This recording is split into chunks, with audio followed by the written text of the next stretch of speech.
К 80-летию депортации калмыцкого народа будет представлена хореографическая постановка по повести народного писателя Калмыкии Алексея Балакаева «Три рисунка», где будет отражена жизнь и судьбы детей Сибири.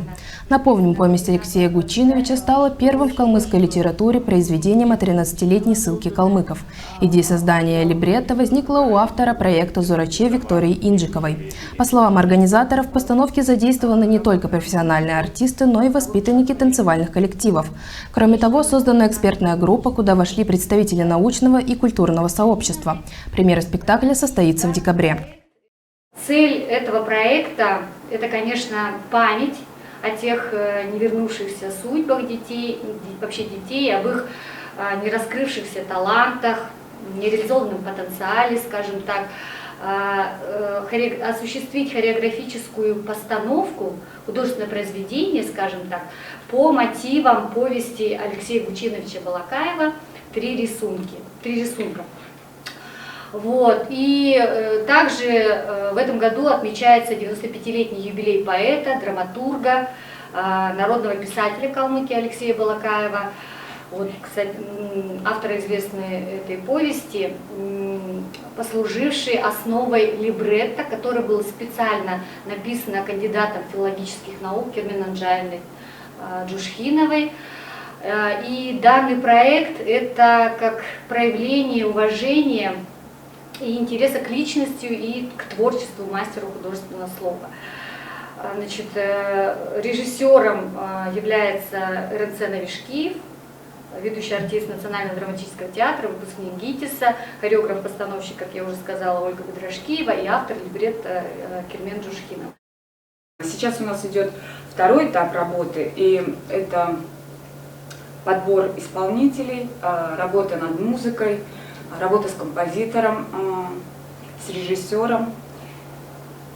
И на стадии третьего этапа у нас будет репетиционно-постановочный процесс.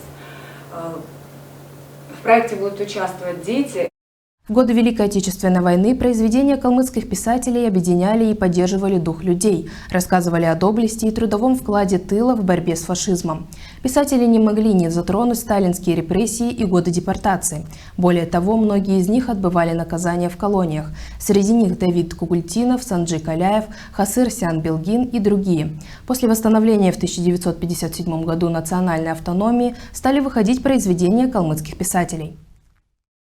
Уникальный такой поэтический дневник, потому что перед нами проходит этап становления поэта и взросления его как человека, как гражданина, как сильного молодого человека. Они, конечно, по художественному, скажем, уровню различные, но дело даже не в этом, а дело выражения чувств молодого человека, который пишет стихи на родном запрещенном языке, и который сохранил их в ссылке и вернул их затем на родину.